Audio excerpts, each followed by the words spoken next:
Aloha and welcome to this brief walkthrough of the Digits application. I thought before you started developing it, you'd like to see what the end result should look like.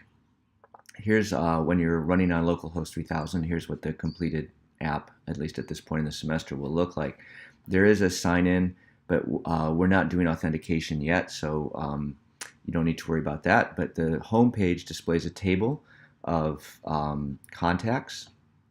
And then there's another page called Add Contact, where you can add someone new. So I'll add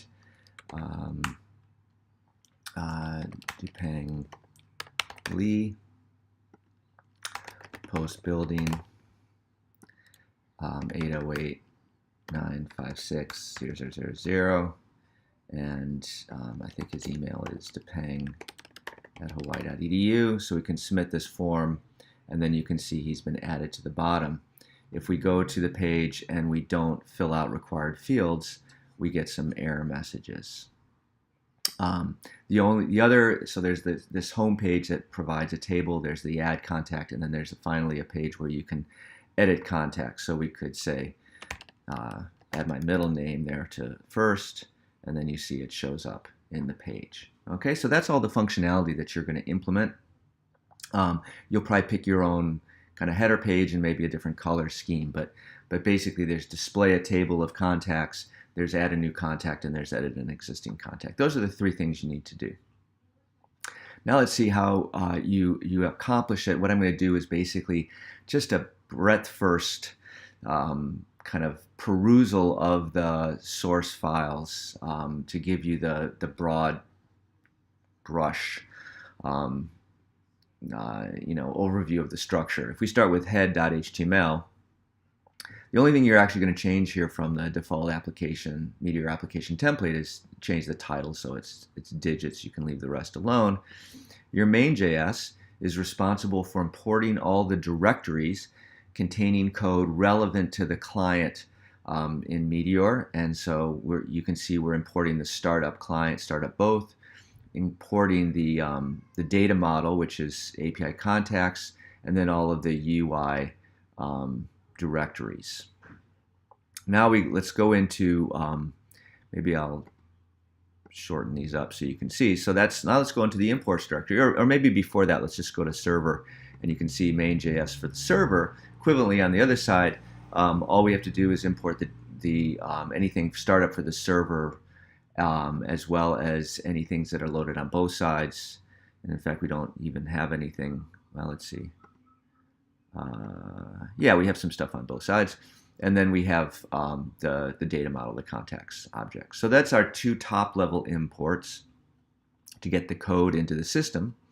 So let's reduce those. Now let's go into the imports directory, where basically all of the magic happens, right?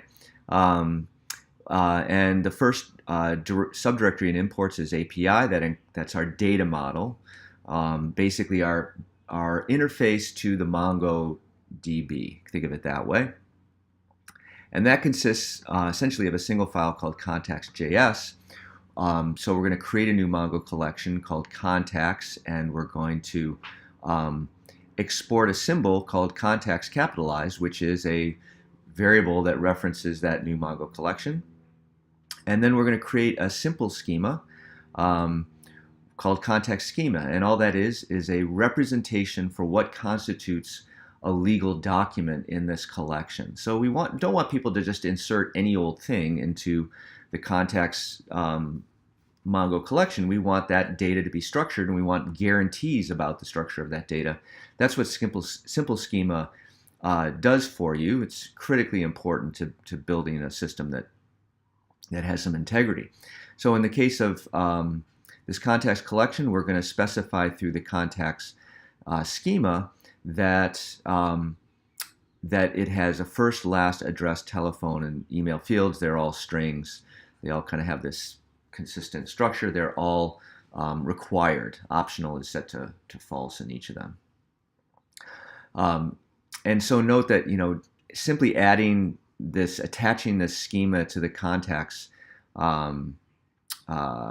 collection down here enables us to get the schema and manipulate it just by referencing the contacts symbol. We don't have to export this. Well, we do export the schema here, but we can also access it through the collection. Okay, so the next thing is in the startup.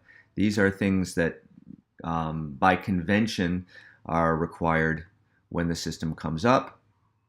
And so what we see here is the accounts config file. That's relevant to the sign-in, the authentication process. We're not doing that at this point in the semester. So this is kind of a holdover from Meteor application template. You don't have to worry about that. Client. In the client startup folder, we have router.js, and this is an example of the use of flow router to specify the pages that we have in the system. And we have 3 pages: a home page, which is what you go to when you just go to the top level, and that's going to use a layout called app body, and then inside there reference a page called home page. We have a URL called add contact and a URL called edit contact with an ID. That'll be the doc ID of the document inside the contacts collection that we want to edit. And you can see in all cases we have the exact same layout file, but different pages inside. And then we have a little, if we type in some URL that's random and not matching any of these, then we're going to go to this app not found layout. So that's the client stuff. Then on the server side, we have a few files for startup, and this is loaded. It checks to see whether or not there are any users in the database, and if not, it sets up in a default user, which is read from the settings file. Again, we'll get to this a little later in the semester. But that's what that does, and it's kind of held over. Again, it's a holdover from the Meteor application template. The contacts.js file provides a set of seed documents or seed entries into the contacts database. So we start off with 4. And the way this happens is when the system starts up, it loads this file, and it checks to see whether or not there are any contacts already within the database, and if not, then it invokes an underscore function to map through this list of objects and insert each of them into the contacts database. Okay, and then publications.js, in order to use the form and to provide the context on the home page, we're going to publish a subscription whose name is contacts, and it basically just returns a cursor to the entire contacts collection. So that's the startup folder. Now let's go into the UI folder. The UI folder contains all of the client-side user interface stuff. So this is getting into templates, semantic UI, and so forth. Let's start off with the layouts folder. And what you can see is we have this template called app body, and we call it a layout because basically we're going to call it with a parameter which will provide the body of this thing, and it's surrounded by a header and footer template. So basically this isn't a way. So if we look at our header template, that contains the file, the picture at the top, plus a UI borderless inverted menu, plus a set of links, okay? And this login button, which we're not going to use. The footer provides just this silly little thing made by Philip Johnson. And so the app body.html effectively ensures that every page in our system will have the same header, the same footer, but the middle part will change. And if we go back to startup client router, you can see an example. This Blaze layout render is a function that takes this layout and then passes the page as the main property. And if we look at here, we see template equals main. So it's looking for that, whatever's bound to the main, and then it's laying out that stuff in the middle. App.js does nothing. App not found is just going to, print out page not found. We've looked at footer, header. If logged in, we won't use at this point because it's authentication based, and then we have this loading thing, which we also are not using at this point, but we'll use it at later points in the semester. Then we have pages. So this is what goes in the middle of our, between our header and our footer. And let's start with the home page. Here you can see we have this table, and it's inside a UI container. And the table has a header, which is the column headings. And then we use this Blaze template helper called each, which enables us to go through each contact and contacts list and then provide all of the fields in the contact, as well as a link to the edit contact page, passing in the doc ID, which enables us to know which document we should edit on that page. So to understand where contacts list comes from, you can look at the JS file, and here we can see contacts list is a helper function, and it just returns this cursor to the contacts collection. So all of the contacts that are available in Mini Mongo on the client side will be passed into this contacts list. Okay, so remember, we published a cursor to the entire collection on the server, which means now the client contains all of the documents in the contacts collection, which means this contacts.find on the client side that references Mini Mongo is going to return the same set of documents that exists on the server side. Later in the semester, we'll start to cover situations where the client side will only see a subset of the data that's actually available on the server side. But for now, it's cool to just publish the whole thing. Okay, so the other thing is this routing, this kind of complicated expression here where we want to get to the edit page. Maybe it's good for me to show you. If I hold the mouse over the edit link, okay, then you got to look down at this lower left-hand corner to see what URL is produced. The URL that's produced is localhost:3000/edit contact/ then this 14-character string, which is the doc ID of this specific record, Depeng Li. Okay, if I move up, you can see it's a different doc ID for each of the 5 records. So we're constructing a URL in that href that says effectively go to the edit contact page, and on that edit contact page we want to display the document associated with that doc ID. So let me just click this link so you see, okay, we're on the edit contact page. Okay, but now we look up in the address bar, we're in the edit contact page, and we have this 14-character string, which is the doc ID for Depeng Li's record inside the contacts collection, and we're displaying the data in there.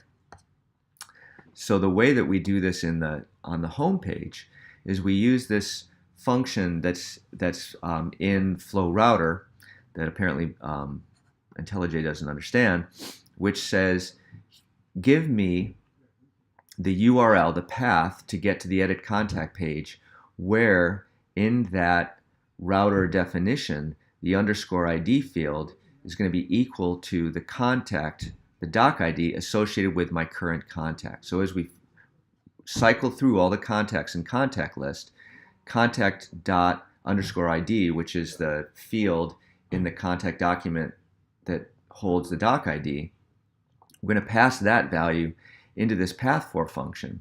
What the path_for function does is says, okay, in edit contact page, the route looks like this. It's edit contact, and then there's a value called a parameter called colon. We know it's a parameter because it starts with a colon, and the name of that parameter is _ID. So the result is this is going to say, I want the field, this href field, to be the path to get to the edit contact page where the underscore ID field in the definition of the route has the value contact dot underscore ID. Okay, so that's how that part works. All right, let's look at the add contact page. Here's where we get into, we're displaying a form. Okay, and for this you're going to definitely want to look at the Meteor example form sample application and go through the YouTube video for that, because I go into a lot of detail about how you set up forms when you're combining Meteor and the HTML form controls and semantic UI. So there's some complexities there. I'm not going to reiterate here, but you can learn all about it there. Essentially, we're going to have a form. We're going to have a class in here which identifies in our helper function, or excuse me, in our event handler, which form we're dealing with on the page. We have a helper function which identifies whether or not an error should be indicated, and that's a semantic UI property there. And then we have fields for our 5 things: first, last, address, telephone, email. And to lay out these fields in a semantic UI fashion, we're taking advantage of a set of form controls which are basically just copied from Meteor example form, and they provide implementations for all the common kinds of controls in HTML: text forms, text areas, radios, single and multiple select controls, checkboxes, and so forth. So if we look at, for example, the text form control, which is the only one we're actually using in this example, that template expands into essentially something that looks like this. I provide a document here. Okay, so that's what you want to get at the end, and in order to avoid having to have all these divs scattered out, what we do is we kind of refactor out this structure into a template, and we provide an argument to when we invoke the template to specify the values of the fields. So if we go to the add contact page here, you can see we call the text form control, and then we specify what the label value should be in, what the error message should be, and so forth. So we go back here, we can see here's the label, the value for the label field. Now, interestingly, mostly when you see this, you think, oh, this is a helper function called label, but this example shows an alternative approach where instead of having a helper function that provides that value inside text form control, we can actually pass the value that should be used there directly when we invoke it. Okay, so that's the add contact page. And then add contact page.js. Again, I'm not going to go through this in too much detail because this basically mimics almost perfectly the JavaScript that you need to deal with a form from Meteor example form. So go to that application and go through there, and you can understand how this code works. But essentially, we've got one helper that just provides the string error in the case where we want to display an error in the form. Of course, that happens when we go to add contact and we don't provide fields. So semantic UI has an approach that you need to follow when you want to show these error fields. And that involves having at the top level in the class associated with the form, you've got to say error. So that accomplishes that part, this error class handler. Then we have field error. This is a little helper function which helps us figure out what text we should be supplying in here. And this is kind of generic text that's semantic UI, or that our schema, simple schema generates. We could customize that very easily if we wanted to. But this is basically a way that you can, to find out what the field error text should be when a form is in error, you can go into the template instance.context, which holds the result of running simple schema over the data that was supplied, finding this data structure called invalid keys that enables you to look up whether or not the specific field was invalid or not, and then if it was invalid, what's the message that should be displayed. Again, that's gone over in the meter example form. And then we have this event, which basically is going to handle the form submission. And briefly, we prevent the default handling of the submit button, and then we extract all the fields from the form, and we construct an object which we can then pass to the simple schema clean and validate functions to see whether or not it's okay. If it's okay, then we insert it into the context database and we indicate things that are okay, and we go off to the home page where we display it in the table. Otherwise, we display the errors and allow the user to resubmit. So that's that. Finally, we've got the edit contact page, which is almost exactly the same as the add contact page in structure. There's a lot of repeated text here. The big difference is that we need to supply a value for each of the fields. And so if you look through it, you can see that we have this value parameter being passed into all of these text form controls, which will provide the value that should be put into the field. And then on the sorry about that. Then on the JavaScript page, okay. Again, you can see it's almost exactly the same as the other the add contact page JavaScript. The biggest difference is that we do an update rather than an add because we're modifying an existing document. So when we call update, we have to tell Mongo what's the doc ID of the document that we want to be changing, and we get the doc ID by looking at the in a sense, looking at the address bar, looking at the URL of the page that we're currently on, and extracting the doc ID as the value of the underscore ID parameter from the route. Going once again to here, there is that parameter called underscore ID. So it's super useful to have that around because we can get at it, figure out what record we're dealing with. And finally, I guess we got a style sheet in here, and that's got a little bit of junk, not too much, just to kind of play around with the colors. I think that pretty much sums it up. That's the digits application. That's where you're going to head to after 6 different practice WODs. You'll get to this point, and think of all the things you'll know about Meteor once you finish. So I hope you enjoy it.